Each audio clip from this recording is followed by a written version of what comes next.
Hey there, Alex here. Welcome to Sweet Spot Soul and another episode.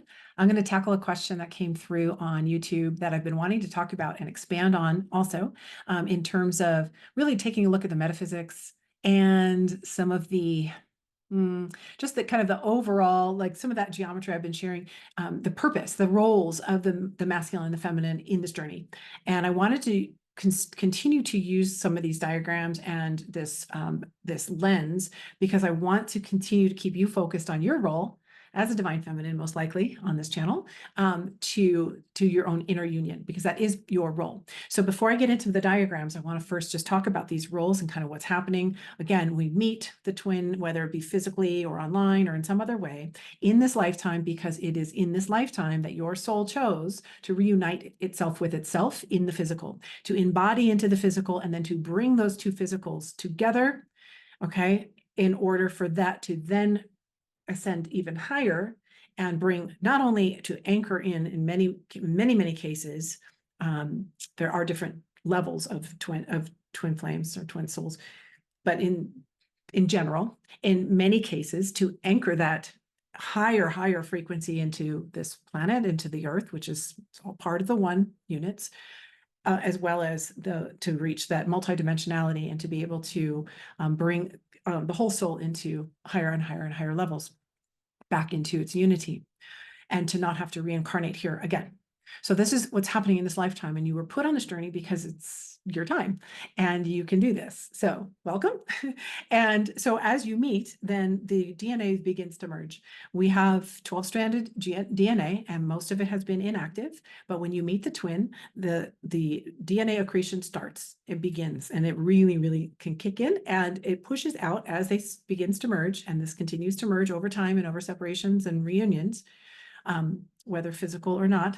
These triggers are all part of these reunions, and the DNA continues to merge together and push out all distortion. And that distortion then becomes a part of the energy field that we share with the twin. When we first meet, we have that soul recognition, and all of this is happening, and all of the distortion comes out to be alchemized, to be cleared and burned off, because the physical twins cannot come together because of the distortions in that shared energy field, in that third energy field. And so there's different roles that we play. The feminine has a certain role and the masculine has a certain role. The masculine already came in, and there was a meeting, and that triggering began. And the masculine also has the role of holding the space at this point. After that original merging, the divine masculine then leaves and starts to basically run, in a sense. And because of what happens in that separation, I've talked about this before, I'm sure you're very familiar with it, where the feminine switches her natural, or maybe she hasn't been in it ever, but her natural negative polarity goes positive and starts to push the positive polarity of the masculine away. So you've got these two positives going on. And so there's a lot of just getting that back into proper alignment. That's work that we talk about in other episodes. But in general, this is what's happening, right? So we've got the push-pull, and the masculine is kind of goes unconscious to the whole connection at this point, and really is there to hold space for the feminine to start really working on her role, which is the purification of the shared energetic field, of the distortions of all of the limiting beliefs, the negative programs, the core faulty beliefs, and all the different wounds and things, and begins to come into alignment and into inner union, which is the collapsing of duality of the egoic structures. The ego is what creates duality and separation from the soul. And as we move up that scale of consciousness, we are moving up in frequency, in awareness, in our level of perception, and we are collapsing the egoic structures, and we're getting more and more connected and embodying more and more soul. Okay, and this is the whole role, and this is the whole thing around the distortions that I show in the video, which if you haven't watched it, you have to watch it, because it's helped so many people get it. It's called Your Twin Flame is You Pushed Out. I will put it on the end of this video. So as the feminine are collapsing that duality, and you're moving up, then the masculine's kind of holding space there and coming in, as you come into alignment, the masculine starts to come in either physically or non-physically or in some way, comes in and starts to trigger and shows you more of what you need to work on, right? And as your energy is building, when the twin comes in, then something else will show up, and then they'll run again, because you'll start to, push again, and so on. So this, the whole chase, the runner chaser thing, or whatever you want to call it, the push-pull dynamic, keeps you on your toes and growing. And so that's where that balancing and all that happens. So go back to other videos to learn more about that. I'll get into it again in the future. So that's our role, is to do the work, do the inner work in order to clear, again, the distortions and to move ourselves up that scale and to learn how to handle the energy, to balance the energy, to be in that balanced masculine, feminine energy at all times, not only to get to that inner union, but then when phase 2 happens and the masculine comes in. And this is what happens as you balance, is the masculine, you're focusing on yourself and you're learning to stay in that presence, in that absolute presence. And you're learning to love yourself, and you're learning to receive, and you're starting to get access to your purpose, which is, by the way, held in the superconscious, which is in the higher dimensions. Your purpose is held there and will be revealed to you as you move up the scale.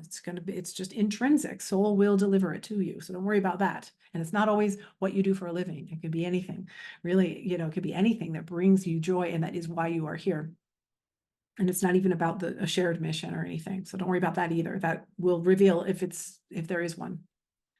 So you move up, and then the divine masculine's coming in, and then you hold that place and you learn to balance as they're coming in, to take them in slowly, slowly, slowly, so that you are not getting overstimulated, which would then push, because it's a lot of energy, and you have to continue to now grow the physical capacity of having them physically in your world. It's one thing to come into inner union. It's another thing then to be able to hold the physical union, because that is their role. They then start to come in, and it's their role to then ground the union in the physical. So they start to come in, you hold the line, you hold the line, you hold the line, and they come in more and more and more, and you accept them in the highest, and only in their highest divine masculine. And so their growth is coming once you've gone up into inner union and you've activated all, and you've got a clear channel of, when energy comes to you, it can move all the way through all the chakras, no more blockages getting stuck, for the most part, at least enough where you'll meet them at the heart, right? But you'll also continue up through the throat and the third eye, and then the crown opens.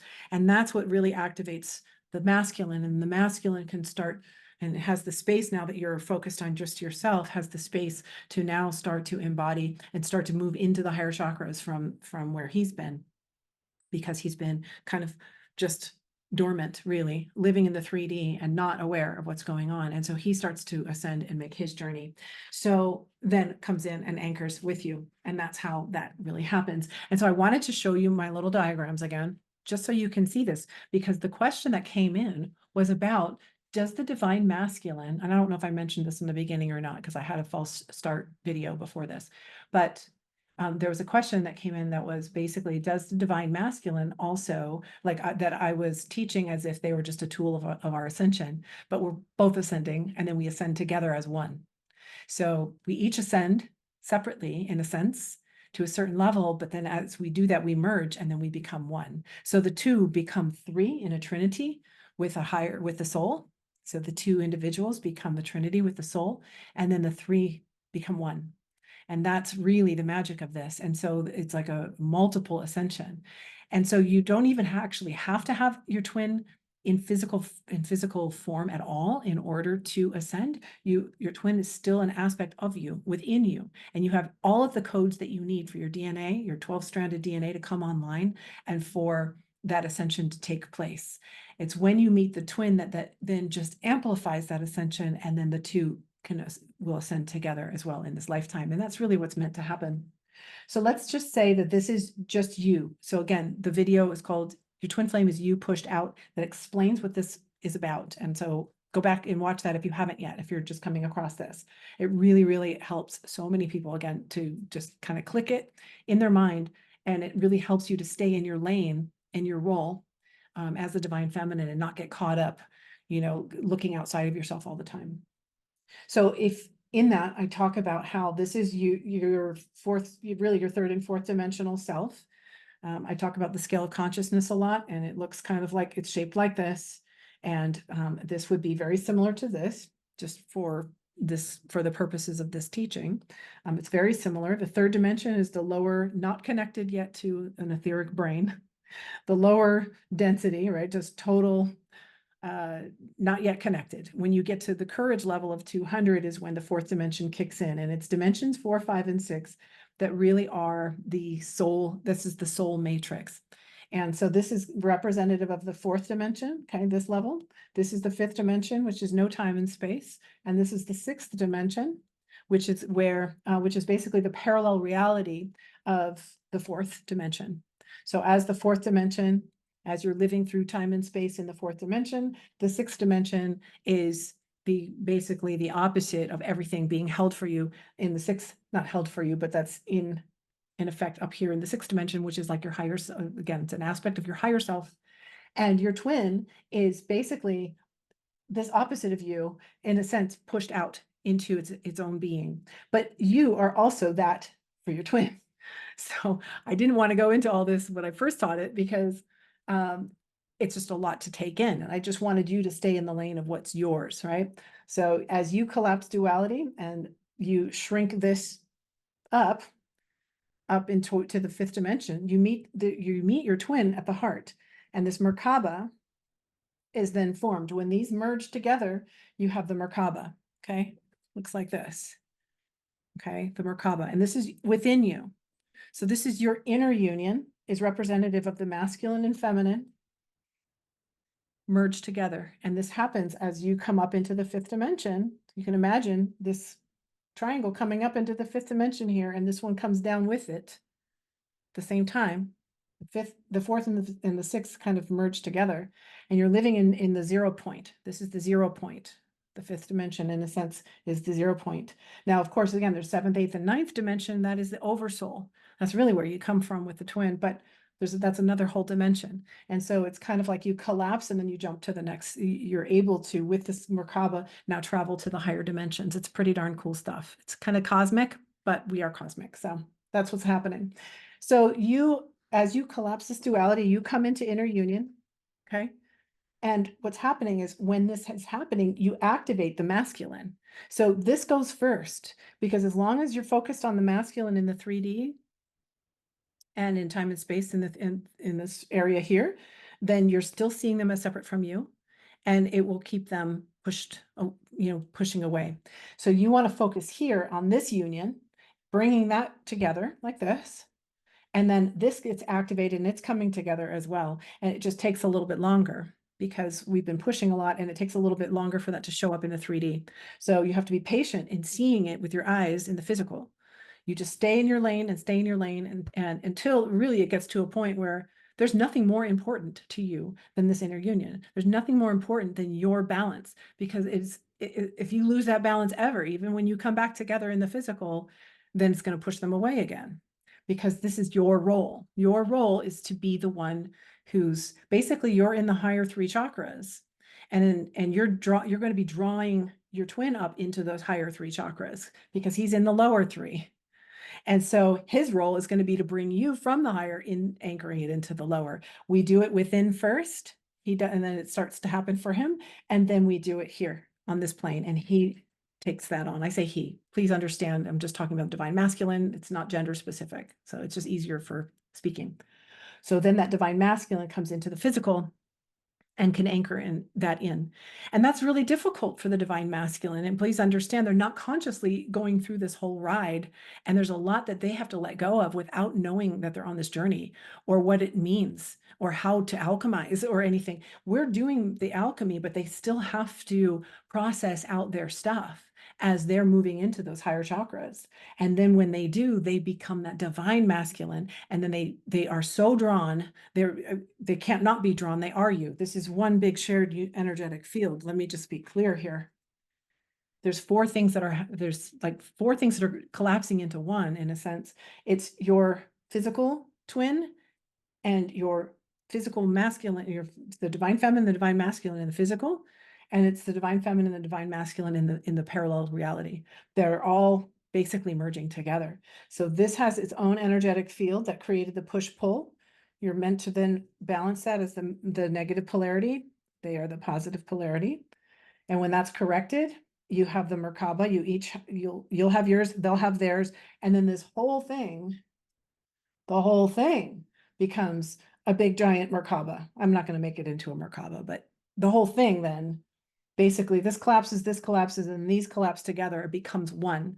And then you move into those higher dimensions. That's what's happening, guys. Like, it's really truly metaphysical, and it is sacred geometry. It is, I've been criticized for calling it fractalizing, but it is. We are in these different dimensions. We fractalize, we become multiple aspects. And what's happening now is we are reintegrating back into wholeness and into oneness. And so we each do it, and then we do it together, and then we move up, and we're going to continue all the way back to source. It's beautiful. It's amazing. But we understand now that we both have a role.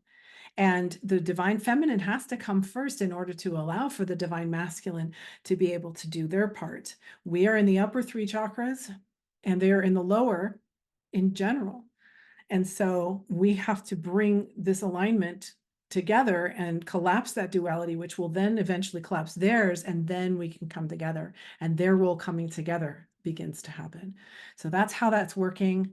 It's totally experienced differently by both. But again, not our focus. Our focus is to get into alignment, stay in that alignment, and to recognize that your twin is you. They are you, and it's right here within you. They are your mirror. They are your mirror soul.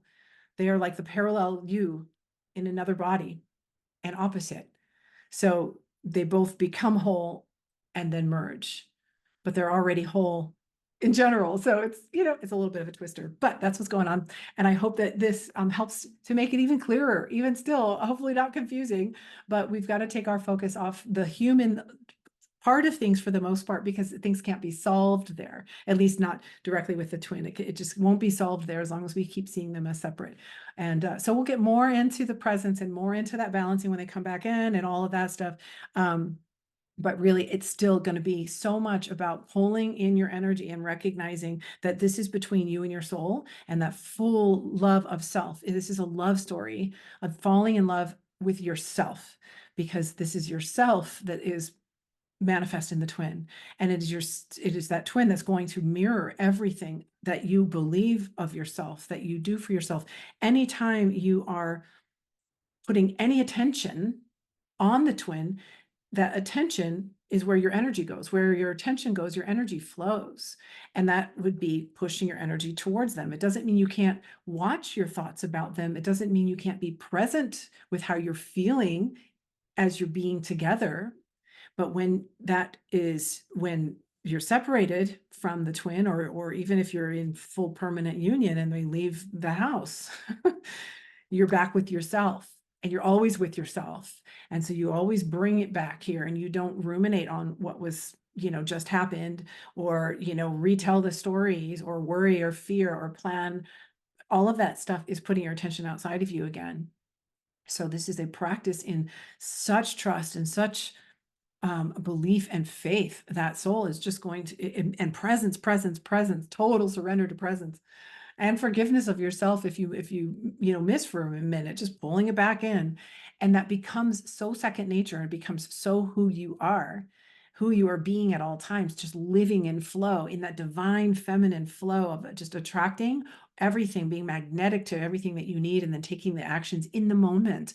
That is the way you will become. So trust me, it is not all about hypervigilance, because hypervigilance is when you are attracting them back in because you're staying in Zen states, and then you haven't yet alchemized all of the energies. And so you have to stay hypervigilant so you don't push them away. And that's harder in a way. If you can just give yourself grace if you're in separation, and allow that time to continue to become, more and more in your own self-mastery, right? To master the emotions and thoughts, to bring that inner union into a solid state, to collapse that duality and come up that scale, so that you are residing where you are going to meet your twin and then maintain that twin. And so you really are bringing all the way to the crown, not just to the heart. But when it comes to sustaining union, that's when you come into that unconditional love space. That unconditional love space as your core resonant frequency, which is so doable because you're a twin, because you've met your twin, and that DNA, that 12-stranded DNA is accreting, and it's growing, and, oh my gosh, it's huge. The capacity you have to become unconditional love. I thought in the beginning that maybe it would be harder because for everyday people, I say everyday people, not that we're better on this journey. Please let me be clear. People that are not on this journey, I should say, or that are not in active spiritual awakening or really actively seeking that awakening, don't have the pressure to grow enough on their own necessarily, but they also don't have the beauty of getting all of the DNA codes of your divine partner, of your counterpart, to activate your 12-strand DNA. Like, that's huge. And then the two 12 strands of you and your twin come together, pushing you up into that monadic level of the 24 strand as a unit. It's just incredible. Okay, now I'm going off. Okay, just wanted to go off on all this good stuff because I've been having more and more downloads, and I loved the question. I just wanted to go ahead and go deep, but also give some practical tips in here as well. I hope you found it valuable. Hopefully I'll get another video out for you here this week. If you need help or any assistance along your journey, I am a quantum energy balancer, and there is a video I just put out that was meant to just be housed on my page, sweetspotsoul.com, but it's also should be available in the, down below just in my video list. So that tells all about the things that I do that can help you along your journey if you're interested in that assistance. And until the next video, I just hope you have a great rest of your day.